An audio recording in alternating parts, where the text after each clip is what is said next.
La possession démoniaque est la pratique ancienne de l'exorcisme. L'année dernière, l'Église catholique romaine a annoncé qu'elle formait une nouvelle armée d'exorcistes pour répondre à la demande croissante d'experts chargés de débarrasser les gens des mauvais esprits. L'Église affirme que la hausse sans précédent des demandes d'exorcisme est due au fait que de plus en plus de personnes s'adonnent à la magie noire grâce à des informations trouvées sur Internet. Les possessions diaboliques sont en augmentation en raison de l'adhésion des gens à l'occultisme, a déclaré le père Francesco Bamonte, président de l'Association internationale des exorcistes, basée en Italie. Les quelques exorcistes que nous avons dans les diocèses ne sont souvent pas en mesure de faire face au nombre énorme de demandes d'aide, a-t-il déclaré à la Repubblica. La possession démoniaque se manifesterait par des personnes qui bafouillent dans des langues qui leur sont étrangères, qui tremblent de manière incontrôlable et qui vomissent des clous, des morceaux de métal et des éclats de verre, selon ceux qui croient au phénomène.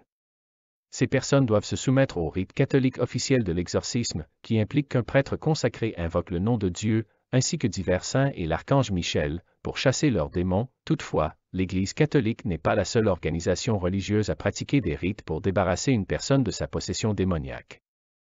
Pratiquement toutes les traditions religieuses et culturelles du monde ont épousé l'idée de la possession par les esprits et la nécessité d'une certaine forme d'exorcisme, et cette coutume remonte à des milliers d'années.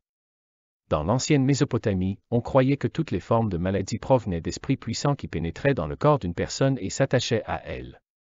Les tablettes assyriennes font référence à l'utilisation d'incantations et de prières aux dieux, ainsi qu'à des défis directs aux démons, qui étaient censés infliger tout type de maladies, physiques ou psychologiques. Les prêtres de l'ancienne Babylone accomplissaient des rituels en détruisant l'image en argile ou en cire d'un démon.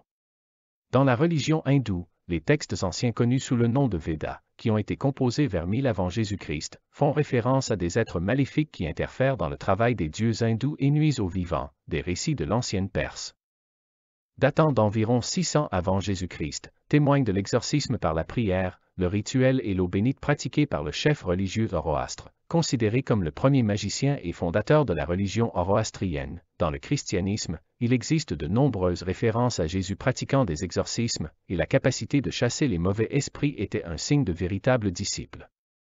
Dans une histoire bien connue, Jésus rencontra un fou et ordonna que les mauvais esprits le quittent. Les esprits entrèrent alors dans un troupeau de porcs, qui coururent vers une falaise et se noyèrent dans les eaux en contrebas. Le Moyen Âge, 500 à 1500, a vu renaître les anciennes superstitions et la démonologie, et les maladies mentales étaient considérées comme le résultat d'une possession maléfique.